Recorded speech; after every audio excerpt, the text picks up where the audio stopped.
আধা সামরিক বাহিনীর টহল বহরমপুরের কুঞ্জঘাটা থেকে খাগড়া এলাকায়। এদিন দুপুরে বহরমপুর লোকসভার খাগড়া এলাকার রাস্তা দিয়ে রুট মার্চ করল আধা সামরিক বাহিনী। তাদের পথ নির্দেশ দিতে সাথে হাঁটলেন মুর্শিদাবাদ জেলাশাসক রাজস্বী মিত্র ও পুলিশ সুপার সূর্য প্রতাপ যাদব। রুট মার্চের পাশাপাশি সাধারণ লোকেদের সঙ্গে কথা বললেন। এবারেও হবে না, সেটাই বলতে এলাম। 21-এ ভোট দিয়েছিলেন? হ্যাঁ। 19-এ?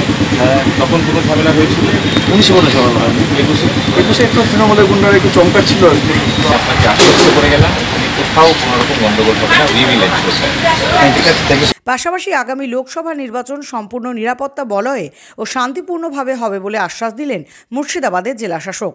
8টা কোম্পানি তো অলরেডি আমাদের জেলাতে আছে, সিএপিএফ এর ফুল কোম্পানি, ফুল সেকশন স্ট্রেংথে এখানে রুট মার্চ হচ্ছে। আজকে আমি এবং এসপি সাহেব আমরা দুজনে পার্টিসিপেট করলাম এবং বেসিক্যালি যেটা মানুষজনের সাথে কথা বলে বোঝার চেষ্টা করলাম যে এখানে কোনো রকম ভয় ভীতির পরিস্থিতি ছিল কিনা। মানুষজন বললেন না। আমরা এটাও আরও আশ্বস্ত করলাম যে আগেও ছিল না, এবারেও হবে না। নির্ভয়ে, নিশ্চিন্তে এবং শান্তিপূর্ণভাবে মানুষ ভোট দেবেন। এটাই গণতন্ত্রের কাম্য এবং এটাই হবে।